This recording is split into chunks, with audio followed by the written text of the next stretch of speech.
On va goûter comme ça.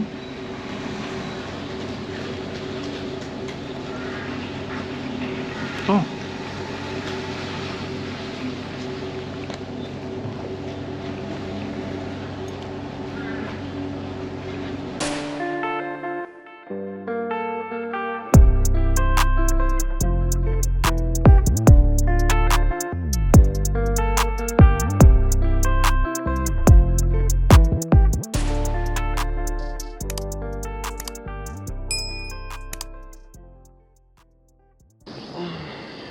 On se réveille, il fait sans doute déjà 30 degrés.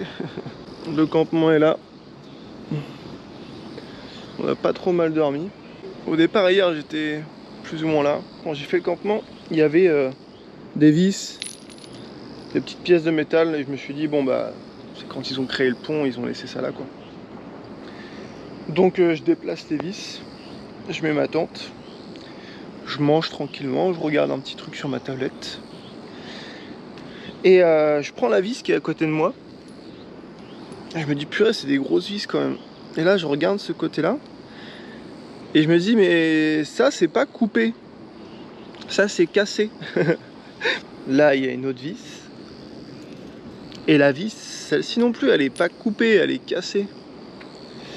Et au bout d'un moment, il y a un train qui passe. Et ça craque en haut. Donc hier soir il faisait nuit et je voyais pas. Et je me suis dit je vais quand même bouger ma tente. Parce que ça craquait à chaque fois qu'un train passait. Et même au bout d'un moment il y a quelque chose. Je pense que c'est une rondelle qui est tombée hier. Parce qu'il y a des rondelles là-dessus. Et j'ai déplacé le campement ici. Et maintenant qu'on y voit un peu plus clair, bah il y a une nacelle. Je sais pas si on va voir. Et en fin de compte, ce qui tient le rail de la nacelle, et bah il y a ces fixations là, avec cette plaque là et ces poids. C'est quand même fou de se dire que les vis arrivent à casser et du coup les attaches tombent. Donc le pont n'allait pas me tomber sur la tête, mais une nacelle peut-être. Aujourd'hui on visite un vieux village, le village d'Anoé. L'entrée est payante, j'ai payé 5000, donc environ 3,50 €. Et je sais absolument pas ce qu'on va y voir. Ça m'a l'air d'être touristique, il n'y a pas de tourisme, mais ça m'a l'air d'être touristique parce qu'aux abords il y a énormément de boutiques souvenirs et de restos. On va voir, déjà il n'y a personne, c'est un bon point. Il y a beaucoup de culture, des rizières, des arbres à fruits, c'est très très beau. Et t'as un cours d'eau aussi qui longe tout le village. Et ça on verra juste après. Je me demande toujours si ce genre de village, ça vit de leur façon, de l'agriculture, etc. Ou ça vit essentiellement du tourisme et ils gardent cette architecture et ce style de vie pour le tourisme. Et là c'est un peu plus triste. Il n'y a vraiment aucun touriste. Et même les habitants du village, je sais pas du tout où ils sont parce que je suis tout seul dans les rues de ce petit village. Alors oui, c'est tout mignon, mais il n'y a absolument rien d'ouvert. Toutes les portes sont fermées. Là, on est dans une pièce avec des reliques. Et je vous avoue, c'est un peu vide. Hein. C'est ça que je vous disais. Ça, c'est le village. Il y a le fleuve qui le contourne comme ça. Pour l'instant, rien de bien spécial. Hein.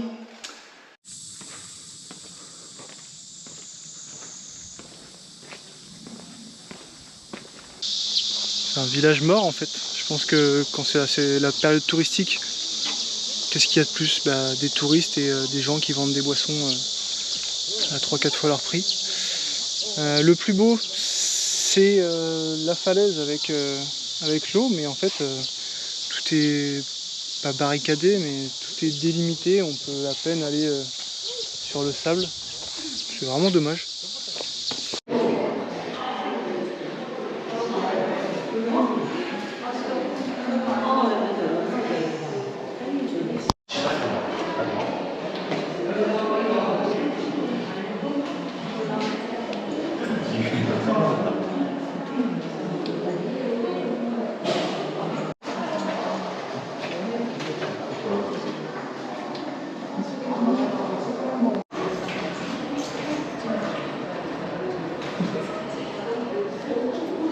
Là, ça fait 2 jours qu'on est dans des villes où il n'y a pas grand intérêt.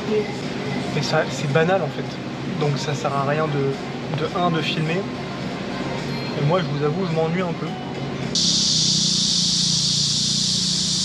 On se réveille à l'ombre. Ça, c'est une vraie bonne chose. Il a fait super chaud cette nuit. C'était tellement désagréable. On est dans un parc. Derrière, là-bas, il y a la route. On n'a pas été embêté. Et ce matin, la mission, ça va être de prendre un café, de déjeuner tranquillement et de regarder vraiment ce qu'on peut faire dans le coin, parce que j'ai pas envie de perdre mon temps dans des villes qui n'en valent pas la peine. Donc on se motive, on range tout ça, comme d'hab. Et on va se prendre un bon café. Nous sommes à Tongyeong. On a pris un bus qui nous a coûté une quinzaine d'euros pour 2 heures, 2 heures et demie de route. Et là je suis en train de monter un petit quartier assez sympa avec pas mal de peintures, de graffitis comme ça sur les murs, pour essayer d'avoir une belle vue sur la côte, parce que oui, on est revenu à côté de la mer.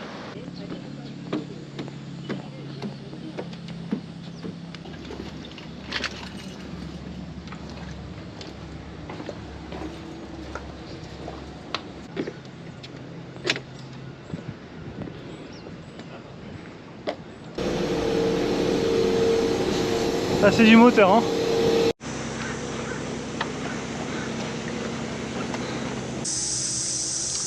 Un réveil de plus dans la tente. On s'est trouvé un endroit assez cool.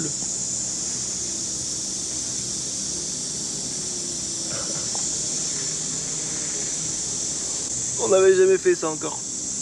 Bon, faut que je range tout ça avant de me faire repérer. C'est parti. Aujourd'hui on va à Bijindo. C'est une île en forme de 8. Et en son centre il y a une plage. Normalement il y a des reliefs. Donc j'ai pris un ticket aller aujourd'hui et un ticket retour demain. Donc on va se trouver un petit coin pour camper sur place. Ça va être cool. Logiquement il y a des douches. Je vous avoue que ces derniers jours mes seuls objectifs plus ou moins c'est de trouver un endroit sympa où dormir et une douche. C'est très compliqué d'en trouver, donc mon état se dégrade de jour en jour. L'aller-retour pour l'île m'a coûté 13,50 € et on part d'ici 1 heure.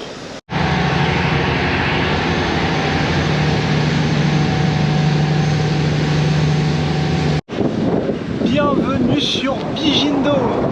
Comme je disais, c'est 2 îles connectées par un banc de sable qui sert aussi de route apparemment. On va passer toute la journée ici et le retour ce sera demain matin. C'est paradisiaque. Et avant de se baigner, je veux m'assurer de trouver une douche et il n'y en a pas en libre service. Donc, je vais faire le tour de l'île et on va voir.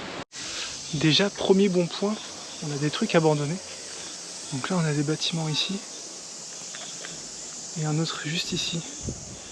Ce qui pourrait nous permettre de dormir cette nuit, d'être pas trop loin de la plage, pour pas s'enfoncer je ne sais où dans les bois, et d'avoir de l'ombre surtout pour bien dormir et pas avoir trop chaud et suer cette nuit et demain matin. Donc là ça donne ça. Ici ils proposent la douche entre 1 € et 1,50 €. Donc ça c'est très très bon à savoir. Maintenant il manque plus que se mettre en maillot et aller profiter de cette eau transparente. C'est magnifique. Ce soir je devais manger des nouilles, des pâtes chinoises avec de l'eau froide, mais j'ai vu que il y avait un petit resto et j'en ai pas encore fait depuis que je suis ici, donc je me le suis autorisé. C'est un bol de pâtes froides, donc vous allez me dire c'est pas différent de ce que tu allais manger. Mais non, là c'est préparé, c'est une spécialité d'ici, donc c'est des pâtes dans une sorte de bouillon froid, donc j'ai jamais encore mangé ça. Ah, thank you. Et on a ça, je sais pas ce que c'est. C'est croquant, un peu acide, c'est super bon. Et là on a ces pâtes froides.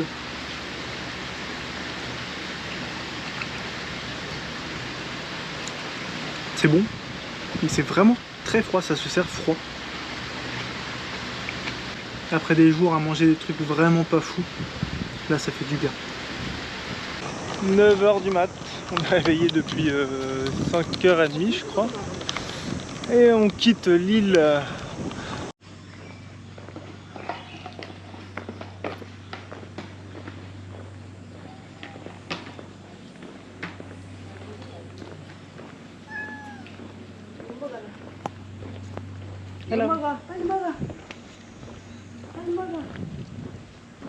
Ça en fait des chats pour cette maison bateau qui m'a l'air un peu abandonnée. Abandonnée? Non. C'est abandonné vraiment?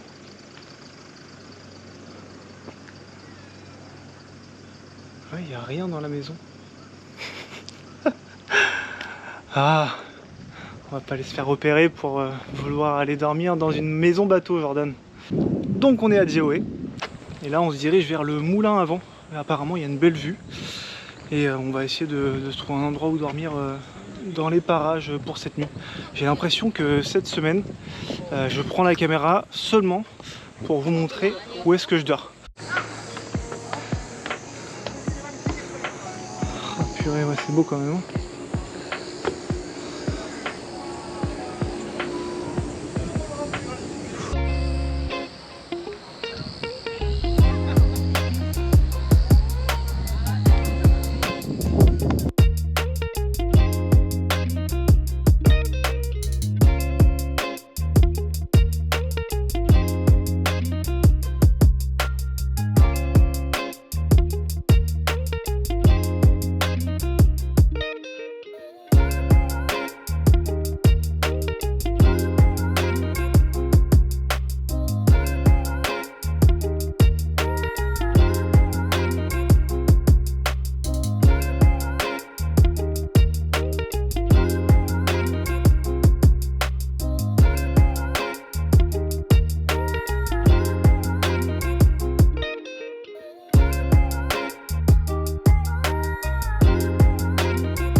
On se réveille sur la digue. On a dormi là. On n'a pas été trop embêté, ça va. Aujourd'hui, on va à Busan. C'est la deuxième grande ville de Corée. Après Séoul, Busan. Donc logiquement, il y a des choses à faire là-bas. Et puis, je pense qu'on va craquer pour se prendre une chambre ce soir ou demain. On n'a plus de fringues propres, on n'a plus de batterie, on n'a plus rien là. On est au bout de nos ressources et ce serait cool, une petite douche. Donc à voir, ce soir ou demain.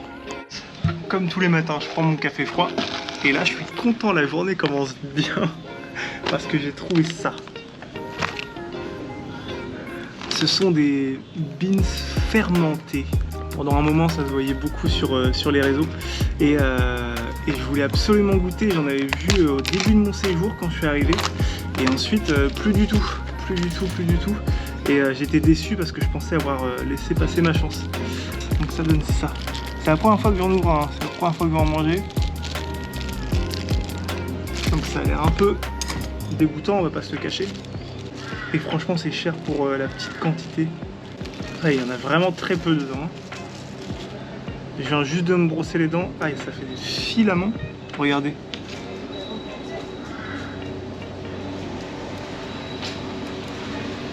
On va goûter comme ça.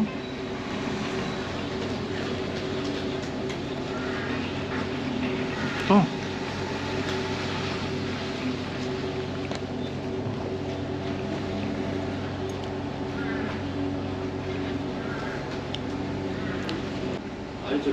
C'est un goût de... c'est pas bon. C'est un goût de pourri, je sais pas ce que c'est. Bon. On retente avec la moutarde.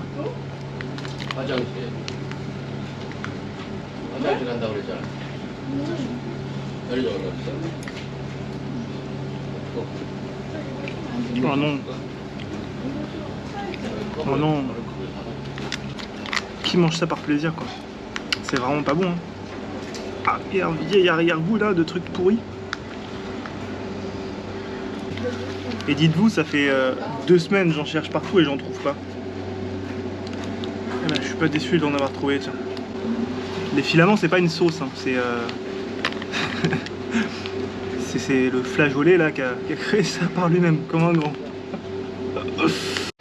Je suis à la gare de bus pour aller à Busan. Et souvent dans les gares de bus, on a ce genre de truc à manger, des petites brochettes. Et je vous avoue que je ne mange plus trop de viande ces temps-ci, ça me dégoûte un peu. Donc je pensais que c'était du porc, des boyaux, des choses comme ça. Mais en fait non, c'est du poisson. Ça par exemple, c'est du poisson épicé. Et je vais vous faire voir juste après, il y a du comme de la fécule de riz. C'est vraiment bon et c'est très peu cher.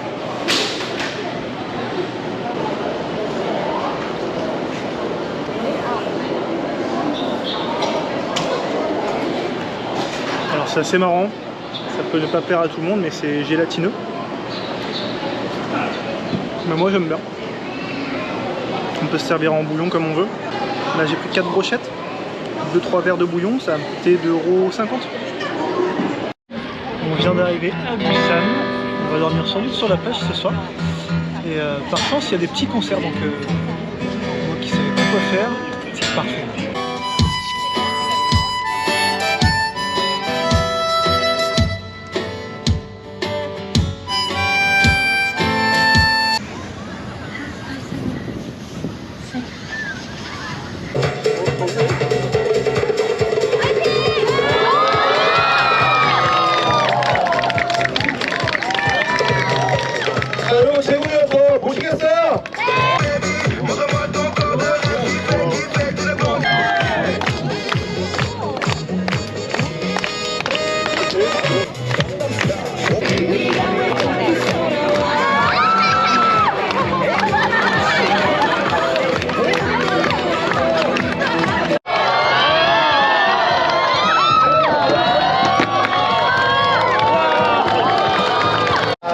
Et ben on s'ennuie pas ici.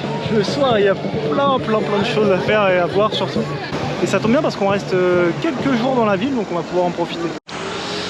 J'arrête pas de tourner dans la ville pour essayer de trouver un endroit où dormir. Et derrière moi, je sais pas si vous voyez, juste à la fin du bac à acier, il y a un petit trou. Donc je suis en pleine ville, ça va, c'est pas une artère principale. Donc je vais passer le petit trou et aller dormir là derrière. Je vais essayer de faire ça discrètement.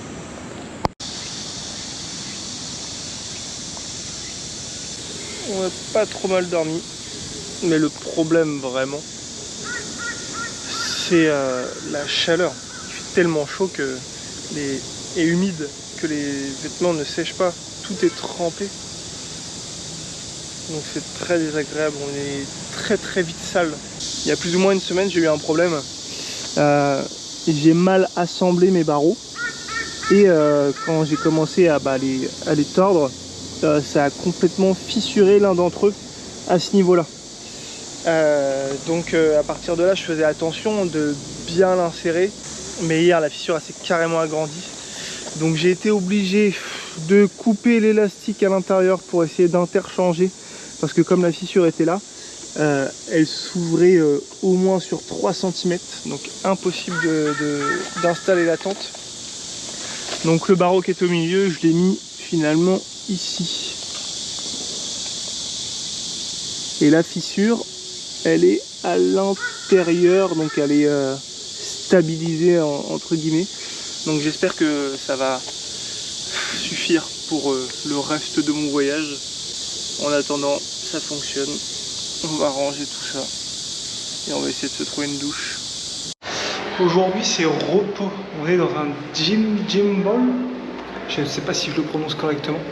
Grosso modo on paye 23 000 et ça nous permet de rester 24 heures ici. Donc on peut dormir sur place dans des espaces communs, sur des tatamis je suppose. Et il y a des bains chauds, des bains froids, des saunas. Donc ça va être tout simplement repos et on va pouvoir dormir à l'abri aujourd'hui et surtout prendre une douche. On est sur le toit du spa et on est le lendemain, donc on a une magnifique vue. Hier soir avec les lumières, c'était vraiment sympa.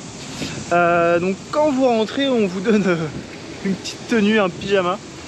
Malheureusement, je peux pas vous filmer à l'intérieur. Tout simplement parce que les femmes restent avec les femmes dans les bains, les jacuzzis, les hammams, etc. Et les hommes restent de leur côté aussi, tout simplement parce qu'on est tout nu. Les maillots de bain, les caleçons, tout ça c'est interdit. Donc on a cette tenue pour aller dans les lieux mixtes. Par exemple, il y a un étage où il y a une petite boutique pour acheter à manger et à boire. Et il y a quelques saunas, mais par contre il n'y a pas de bain mixte. Les bains c'est vraiment tout nu et les hommes ont un étage, les femmes ont un étage. Pour 24 heures j'ai payé un peu moins de 15 € et la nuit on dort sur des tout petits tatamis et on est vraiment entassés les uns à côté des autres, vraiment il n'y a plus de place. J'ai pas trop mal dormi, je vais pas me plaindre. Mais je dors tout aussi bien en tente. L'avantage c'est vraiment que j'ai pu me reposer vraiment toute la journée. J'ai pu enchaîner les bains chauds, les bains froids et évidemment me laver. Donc c'est vraiment cool, au moins à faire une fois. Et je sais qu'en Chine, il y a ce même genre de complexe en beaucoup plus gros avec nourriture, boissons incluses là. Vraiment, si vous voulez acheter à boire et à manger, tout ça évidemment c'est en surplus. Donc voilà, peut-être qu'en Chine je vais pouvoir filmer ce genre d'établissement, mais là malheureusement je vais pas filmer les gens tout nus.